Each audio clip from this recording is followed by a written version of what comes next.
Hello guys, good morning. જય શ્રી કૃષ્ણ. કેમ છો બધા? આઈ હોપ બધા મજામાં હશો. તો આજે બનાવવાનું છે લંચમાં પુલાવ, વેજ બિરયાની.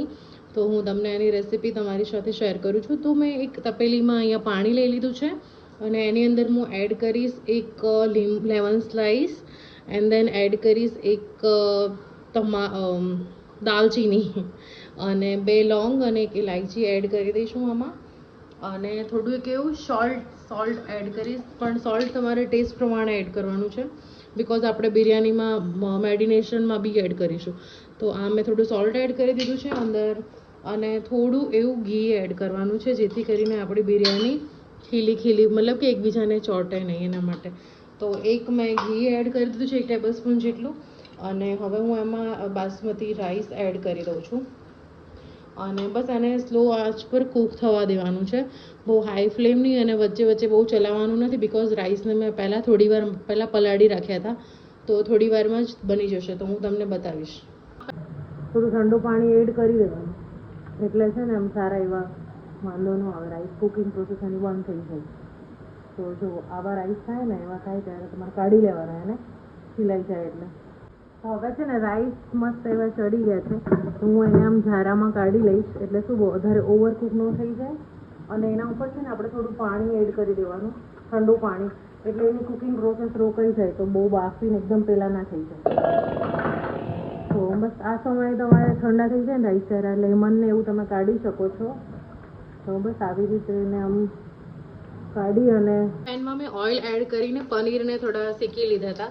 તો એ જ પેનમાં હું છે ને હવે ઓનિયન ડુંગળીને છે ને સ્લાઈસ કરીને આવી રીતે ક્રિસ્પી થાય ને ત્યાં સુધી એને આપણે સાતડી લેવાના છે. એટલે બળી જાય એવું નહીં, બટ આપણે તો થોડું આપણી લેંગ્વેજમાં આપણે એમ જ કહી દઈએ કે ભાઈ બળી ગઈ, પણ બળવાની નહીં, બટ એને છે ને થોડું એવી રીતે થવા દેવાનું બિકોઝ જે ગોલ્ડન બ્રાઉન કલરની હોય છે ને એનો ટેસ્ટ જ કંઈક અલગ હોય. અને આપણે વેજ બિરયાની બનાવીએ છીએ તો એમાં એ ક્રિસ્પી એકદમ હોય છે ને એ ઓનિયનનો ટેસ્ટ બહુ જ સારો આવે છે. તો એને થોડું ક્રિસ્પી થવા દેવાનું, ત્યાં સુધી એને સારી રીતે સાતડવાની. હજી આનાથી પણ વધારે આપણે છે ને ઓનિયનને ગોલ્ડન બ્રાઉન થવા દેવાની.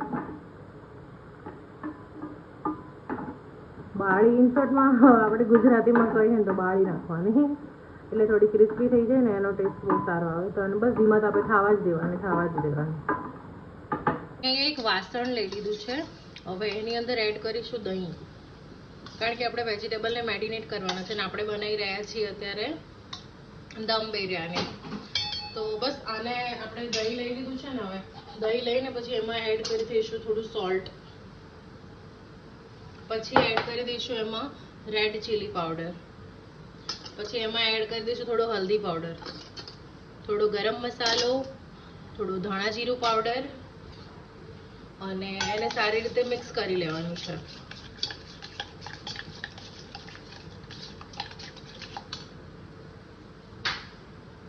આવું મિક્સ થાય ને ત્યાં સુધી એને મિક્સ કરી લેવાનું. એટલે બધો મસાલો દહીંમાં મિક્સ થઈ ગયો. હવે આની અંદર આપણે એડ કરીશું વેજીટેબલ્સ. તો વેજીટેબલ્સમાં હું લઈશ પહેલાં ગ્રીન ચીલી અને ગાર્લિક છે થોડું, તો એ લઈ લઈશું.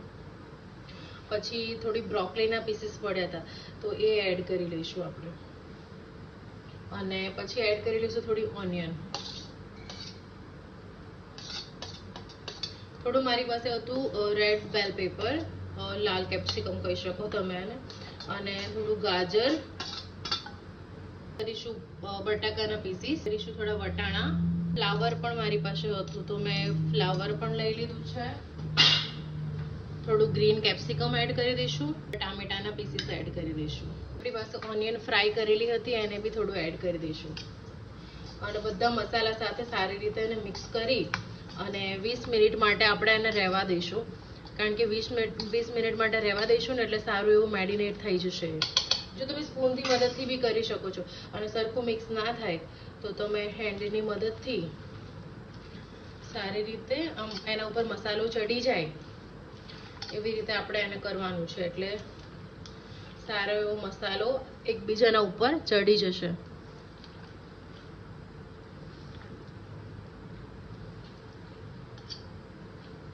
તો હવે આને આપણે રહેવા દઈશું 20 મિનિટ માટે. આવી રીતે ઢાંકીને રાખી દઈશું એટલે this cold a marinate process. તો આને આપણે આવી રીતે રહેવા દેવાનું છે અને એને ઢાંકીને થોડી વાર માટે એમને એમ રહેવા દઈશું એટલે મેરિનેટ થઈ જશે. અહીંયા મેં લઈ લીધી છે એક પેન અને એમાં એડ કરું છું ઘી. 2 ટેબલસ્પૂન મેં અહીંયા ઘી એડ કરેલું છે.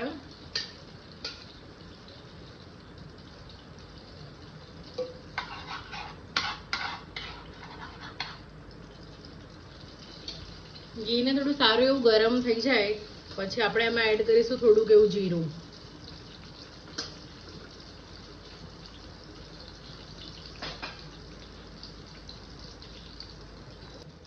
જીરું સારી રીતે ચટકી ગયું એટલે હવે એમાં એડ કરીશું હિંગ અને થોડી સી હિંગ એડ કરીશું. પછી આપણે જે વેજીસ મેરિનેટ કરેલા હતા એ એડ કરી દઈશું આમાં.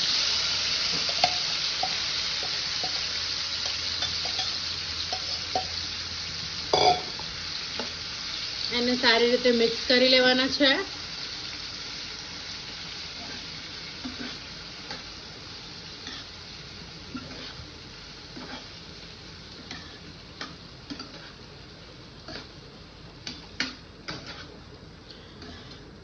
આ સમય પર તમે થોડું ટેસ્ટ કરી શકો કે તમારું કોઈ સોલ્ટ કે કંઈ મસાલા તમને ઓછા લાગતા હોય તો તમે એ એડ કરી શકો છો.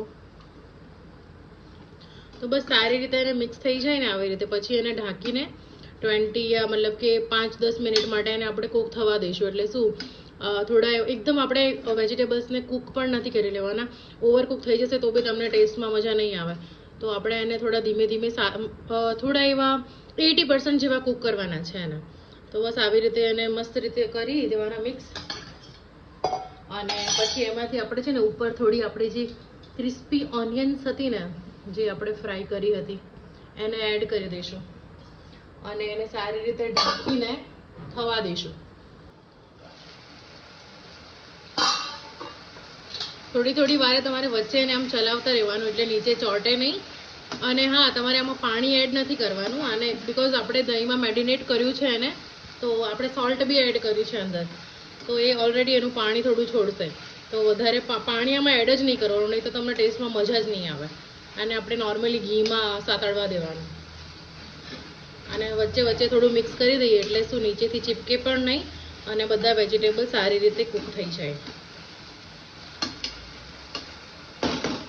ચલાવી દેવાનું વચ્ચે વચ્ચે ને પછી ઉપરથી આપણે એને ફરીથી ઢાંકી દઈને થવા દેવાનું. હવે રાયતું બનાવી લઈએ. તો રાયતા માટે મેં એક લઈ લીધું છે અહીંયા બાઉલ, એમાં એડ કરી લઈશું દહીં.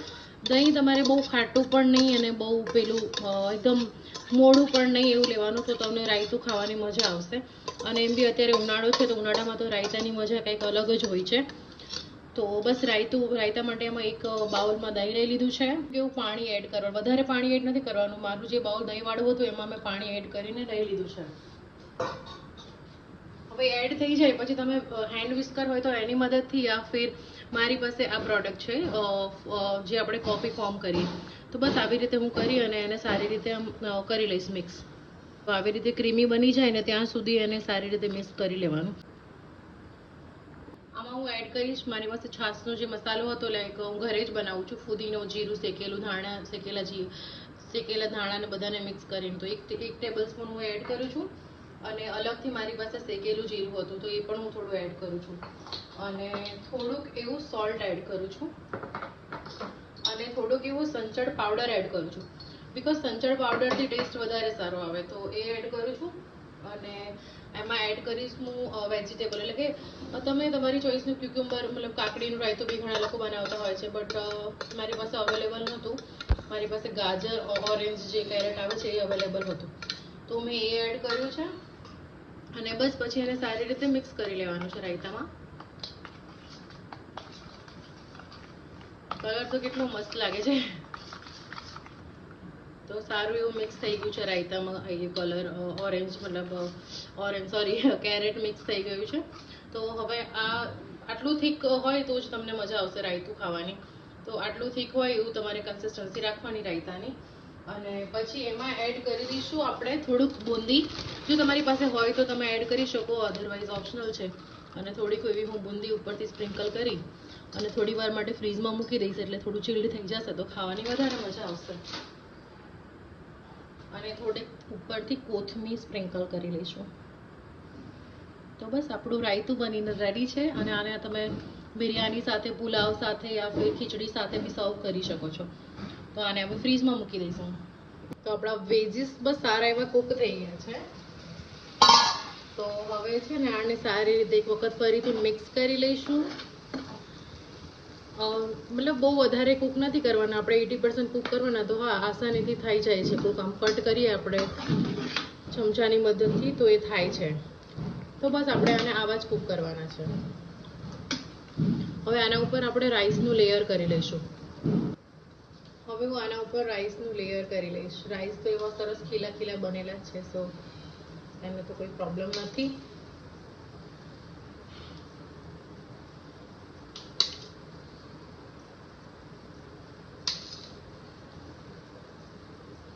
બહુ સારું એવું લેયરિંગ ધીમે ધીમે કરીને આમ ફેલાવી લેવાના છે રાઈસને.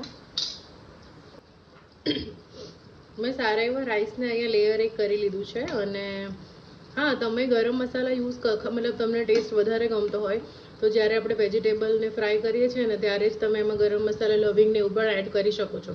બટ એકચ્યુઅલી મેં એટલા માટે યુઝ નથી કર્યું બિકોઝ મેં રાઈસમાં પણ રાઈસ બોઇલ થતા હતા ત્યારે બી મેં એમાં એડ કર્યું હતું. તો બસ સારું એવું આવું લેયર એક કરી દેવાનું છે આનું રાઈસનું આપણે. અને પછી એમાં આપણે ઉપરથી સ્પ્રિંકલ કરી દઈશું જે ઓનિયન જે આપણે ફ્રાય કરેલી હતી ક્રિસ્પી એવી. તો આ ઓનિયનને હું સારી રીતે ઉપર લેયર કરી લઈશ.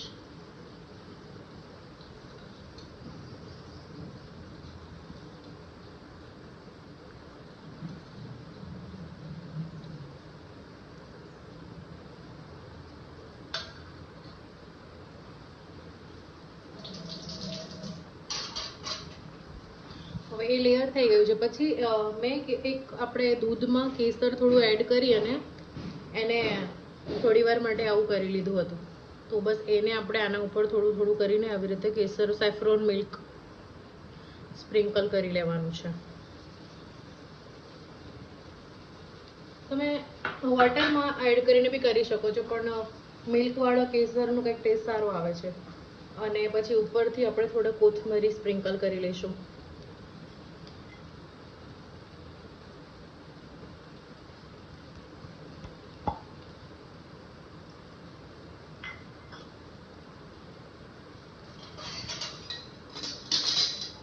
કોથમરી હવે સ્પ્રિંકલ થઈ ગઈ છે. હવે આપણે છે ને 5 મિનિટ માટે ઢાંકી દઈશું.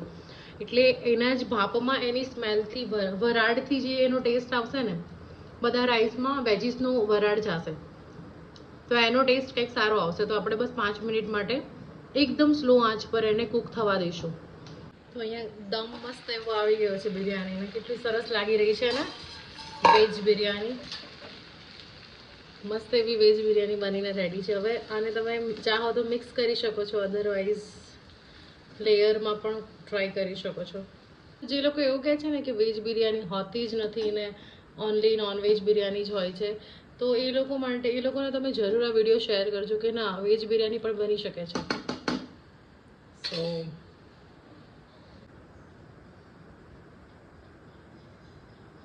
એકચ્યુઅલી ટેસ્ટમાં તો બહુ જ બેસ્ટ લાગે છે. તો તમે લોકો પણ ટ્રાય કરજો અને મને કમેન્ટ કરીને કહેજો કે મારી રેસિપી તમને કેવી લાગી. જો તમને સારી લાગી હોય તો પ્લીઝ લાઈક કમેન્ટ શેર અને મારા પેજને પ્લીઝ ફોલો કરજો. સો મસ્ત મજાની દમ બિરયાની વિથ રાયતા ઇઝરાયલી. જો તમને મારી રેસિપી આવી સરસ ગમતી હોય તો હું તમારી સાથે શેર કરીશ. મારી યુટ્યુબ ચેનલ પણ છે, તો પ્લીઝ સબસ્ક્રાઈબ કરજો, કુકિંગ વિથ રિદ્ધિ. તો એમાં પણ તમને સારી રેસિપી જોવા મળશે. અને જે લોકો એવું કહે છે કે નોનવેજ બિરયાની જ હોય છે, તો એ લોકોને તો ખાસ શેર કરજો આ વિડીયો. બિકોઝ એ બધાની પર્સનલ ચોઇસ છે, હું એવું નથી કહેતી. બટ હું એટલું કહું છું કે હા, થોડું અબોલ પ્રાણી છે એને મારીને તમે ના ખાઓ તો એ વધારે સારું છે. બિકોઝ એ પણ એક જીવ જ છે. બાકી તો બધાની પર્સનલ ચોઇસ છે. તો બસ અમારી હમ્બલ રિક્વેસ્ટ હતી. તો યસ, આવી રીતે તમે પણ બનાવો અને એન્જોય કરો અને પ્લીઝ કમેન્ટ કરો. Thank you for watching. By.